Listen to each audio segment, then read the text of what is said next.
Guadalcanal, Bougainville, Rabaul, Tarawa. In the savage battles for these obscure Pacific islands, the F-4U Corsair and its U.S. Marine and Navy pilots proved that this great warbird could outfly and outgun anything in the enemy skies.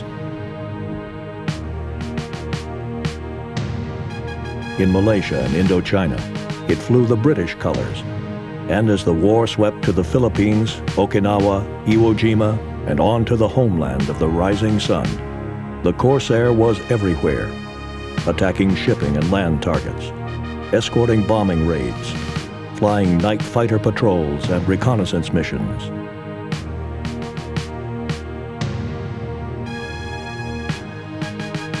In 1938, Chance Vought Corporation wins a Navy design competition for a new carrier fighter. 2 years later, flight tests prove the design is indeed a winner. The first single-engine American fighter to exceed 400 miles per hour.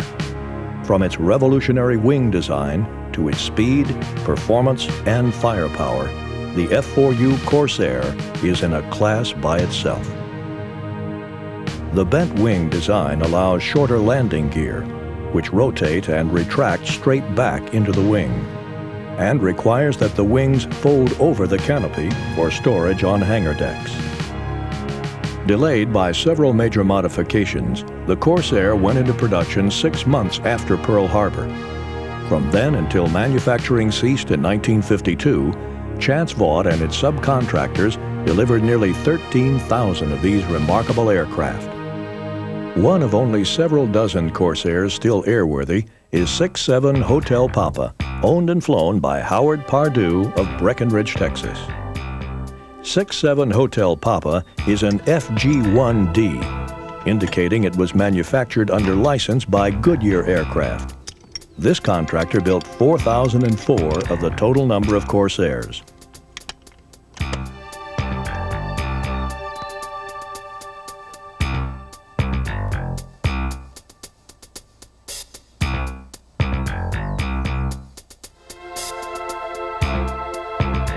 Mixture's idle cutoff, controls free. Takeoff trim set.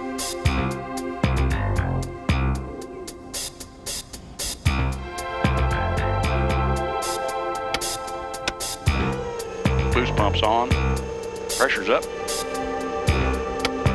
Clear prop.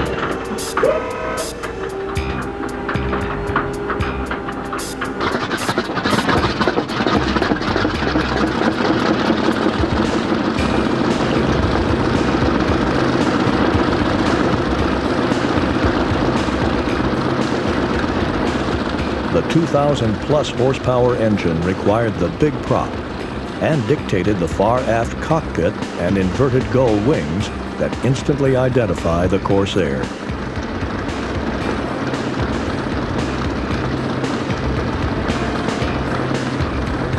Breckenridge Airport information, Papa. 1943 Zulu, sky clear, visibility 15, temperature 104, dew point missing, wind calm, altimeter 2867, visual approach in use, landing runway 17, advise on initial contact you have Papa.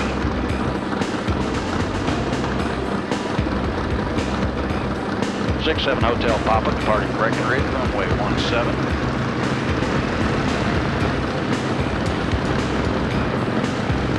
Brakes off.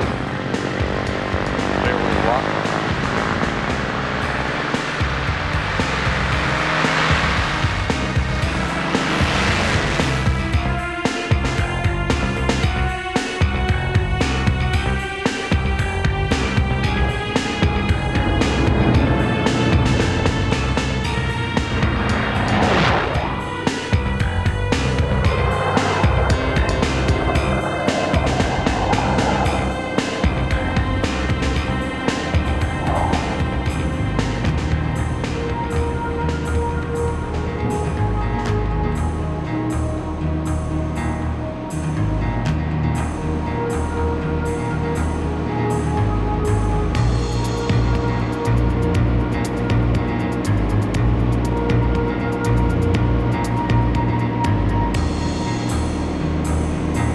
5, I'm on your right side, tight.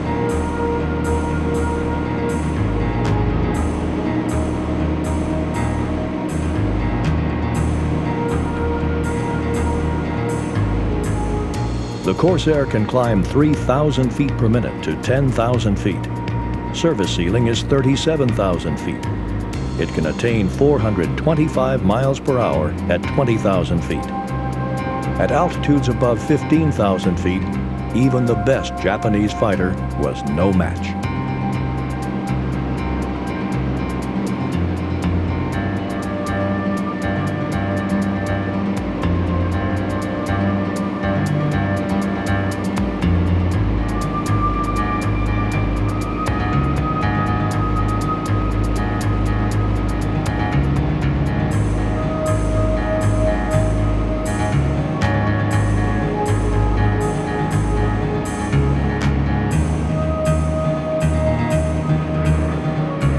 T6 photo, moving over your tail.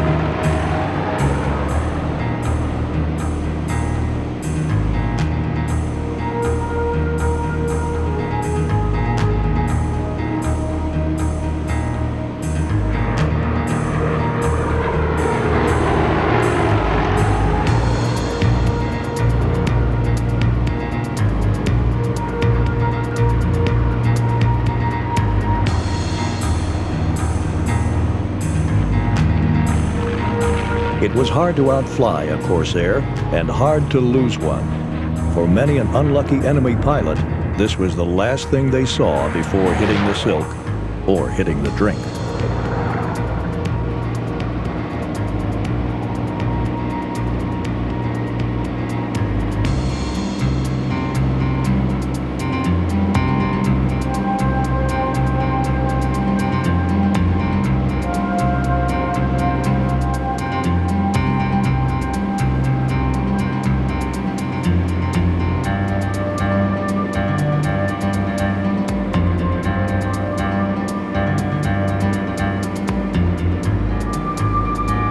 Gears down, flaps down.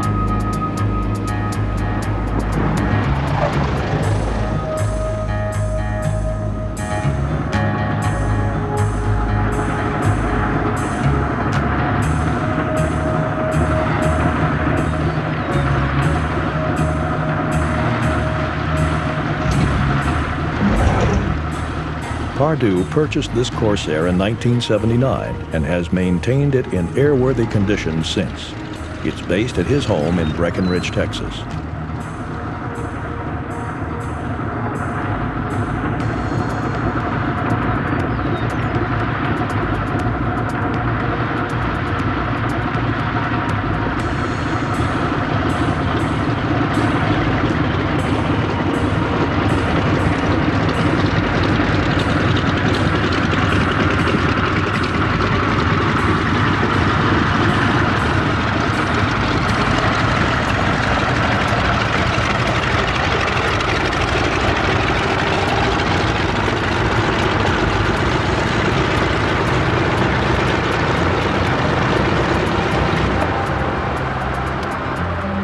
Mixture idle cut off.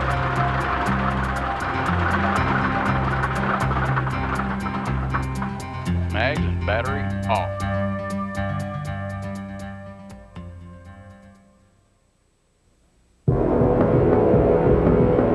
FG Series Corsairs had the Pratt & Whitney R2800-8W engine, which put out 2,250 horsepower with water injection.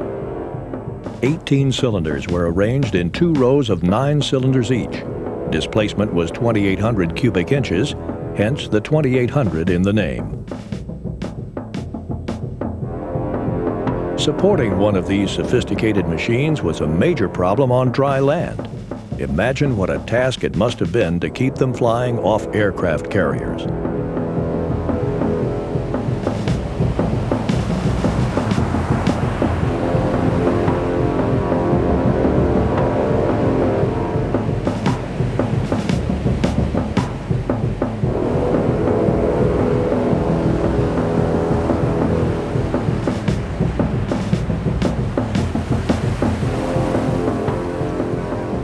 men loaded bombs by hand for net transfer to the carrier.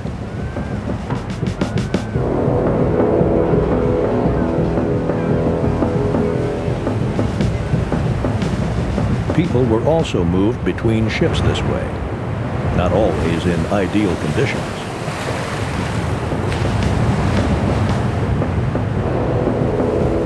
When the Navy's Corsairs finally joined the carriers in number during January 1944, they were first deployed as night fighters, and then for a variety of missions as the war swept to the Philippine Islands and on to Japan. The best way to experience the power, performance, versatility, and rugged strength of this great warplane is to see it in action from the pilot's seat, flying off carriers, on the attack, in actual combat.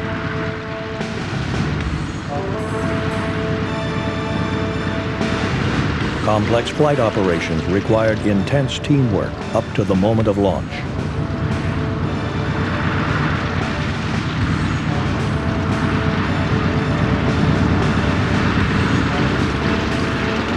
The launch officer signals for full power and gives the Corsairs a clear deck.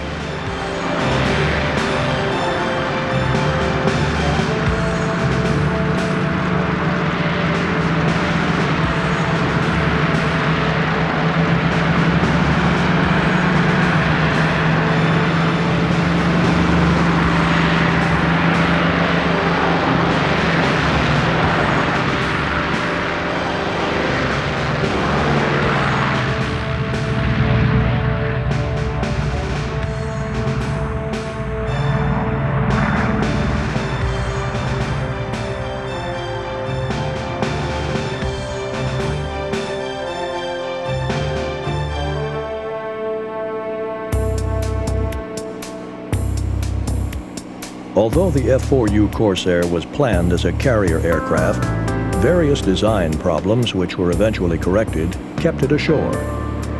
The first Corsair combat unit, in fact, was the Marines' VMF-124.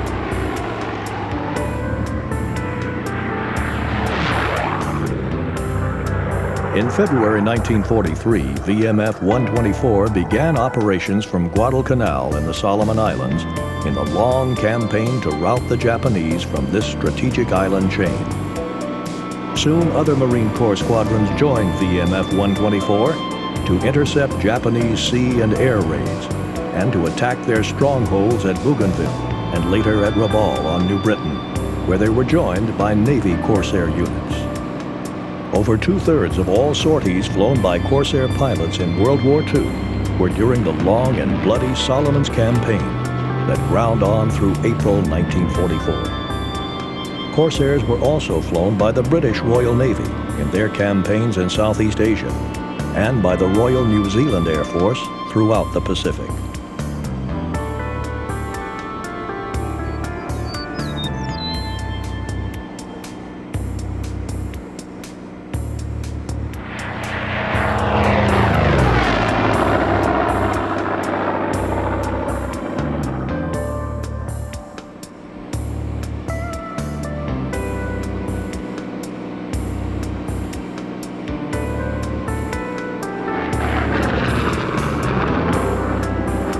The business end of the Corsair.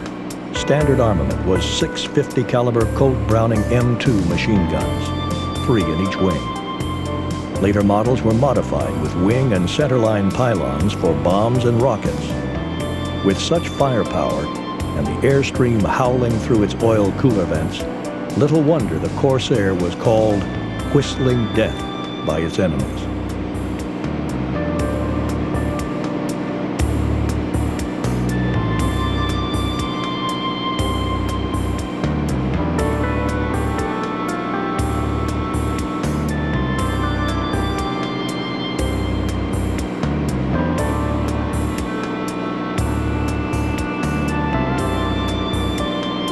As fighter bombers, Corsairs were essential to the American assaults on the fiercely defended island bases in the Central Pacific, the Gilbert Islands, the Marshalls, the Marianas.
Once again, imagine yourself in the violent skies over the Solomon Islands.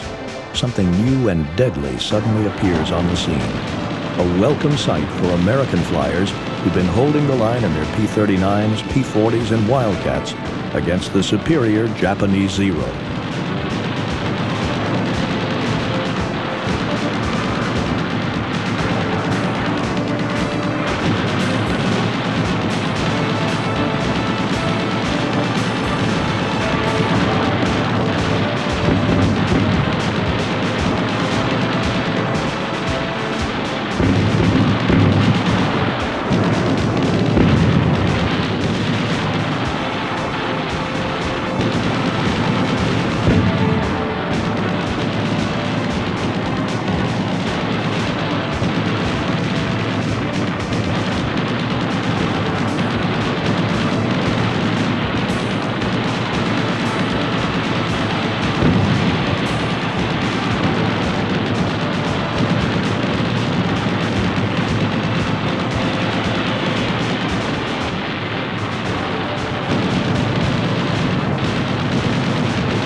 Both Marine and Navy Corsairs joined the front line of defense when kamikaze suicide attacks intensified during the Okinawa offensive.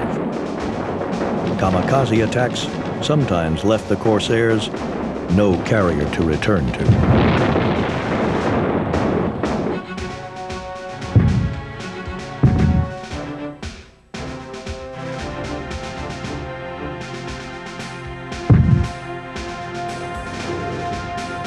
Regardless of conditions, carrier recoveries were always demanding.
By the end of the war in August 1945, it was clear that the Corsair and its superb pilots had played an indispensable role in the victory. In more than 64,000 sorties, this great warbird destroyed 2,140 Japanese aircraft, at the loss of only 189 Corsairs in aerial combat. And the Corsair had wreaked havoc on shipping and ground targets too. And the end of World War II was not the end of the line for this great airplane.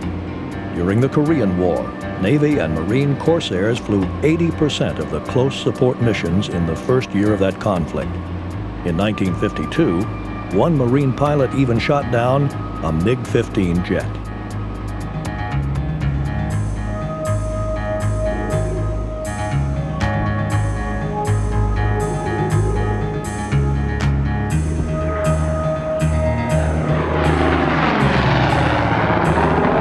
While the French Navy flew Corsairs in local wars in Indochina and North Africa, the American Navy and Marines phased out their last Corsair units in 1955. This great warplane ended its long service life, the longest of any World War II fighter, in Central America, last flown in combat in 1969 by the Honduran Air Force.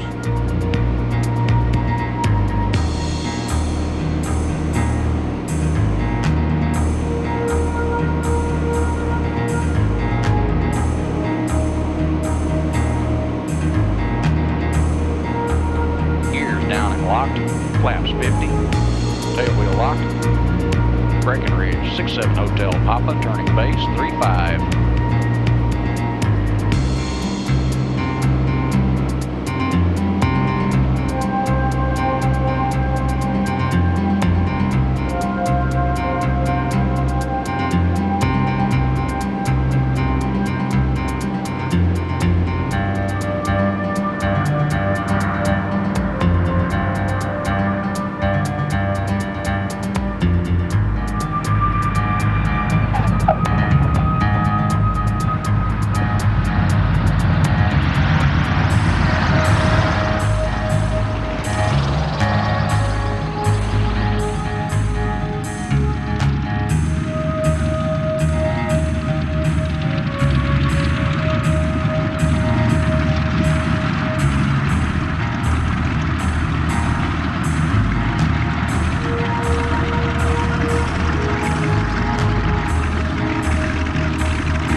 Today, the Corsair lives on in air shows, in the occasional Hollywood production recreating the war, in museums, and in the memories and stories from that war, long ago and far away.